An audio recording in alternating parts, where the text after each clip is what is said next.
আল্লামা সাঈদী রহমাতুল্লাহ আলাইহির জন্য একটু তাকবীর হবে। লিল্লাহি তাকবীর, লিল্লাহি তাকবীর। আল কোরআনের আলো, লিল্লাহি তাকবীর। আমরা আল্লামা সাঈদী সাহেবকে কারা কারা ভালোবাসি? এমনি তো দাঁড়িয়ে হাত তুলে দেখাই তো। আল্লাহ আমাদেরকে আল্লামা সাঈদী এবং আমাদেরকে একসাথে জান্নাত দিয়ে বলেন আমিন। আমরা আল্লামা সাঈদী সাহেবকে নিয়ে আজকে একটু একসাথে গজল গাইব। আল্লামা সাঈদীকে আমরা ভালোবাসি এই জন্য, মানা হাব্বা লিল্লাহ ওয়া আবগাদা লিল্লাহ ওয়া আতা লিল্লাহ ওয়া মানা লিল্লাহ ফাকাদ ইসতাকমালাল ঈমান। কারণ আল্লামা সাঈদীর কোরআনের কথা শুনে এই দেশে অসংখ্য মানুষ নামাজি হয়েছে, কোরআন বলা হয়েছে, দাঁড়িয়ে রেখেছে, টুপি পরেছে। এই দেশের মানুষগুলো অসভ্য মানুষ থেকে সভ্য হয়েছে, ঠিক না বেঠি? এই জন্য আমরা আল্লামা সাঈদী সাহেবকে আল্লাহর কোরআনের জন্য ভালোবাসি, ঠিক না বেঠিক? এই জন্য আল্লামা সাঈদীর জন্য আমরা পাগল, কোন জালেমের জন্য আমরা পাগল না।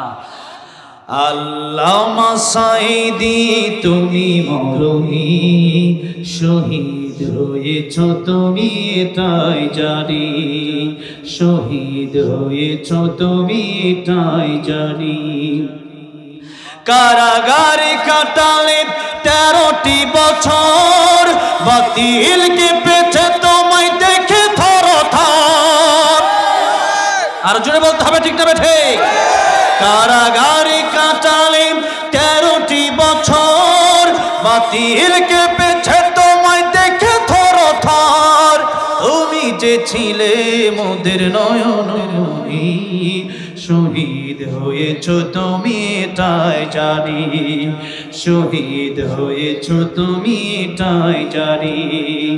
আল্লামা সাঈদী তুমি মরণি, শহীদ হয়েছ তুমি এটাই জানি, শহীদ হয়েছ তুমি। দেখা তো হবে না আর এই জীবনে, দেখা হবে জান্নাতে ফুল বাগানে। দেখা তো হবে না আর এই জীবনে, দেখা হবে জান্নাতে ফুল বাগানে। এই আশা কবুল করো আল্লাহ তুমি, পড়েন আমিন।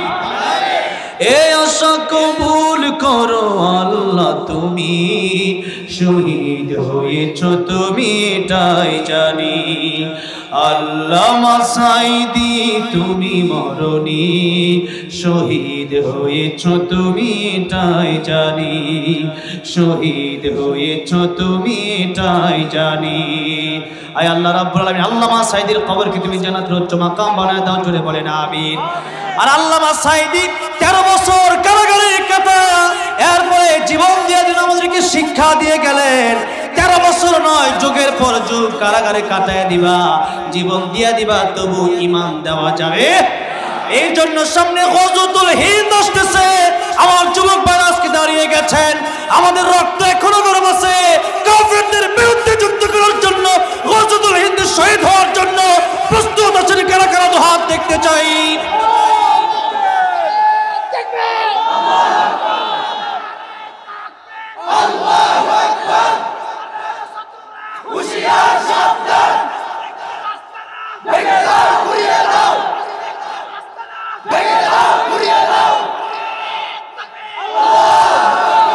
আলহামদুলিল্লাহ, আমাদের সকলকে শহীদের মৃত্যু দান করেন, জোরে বলেন আমিন।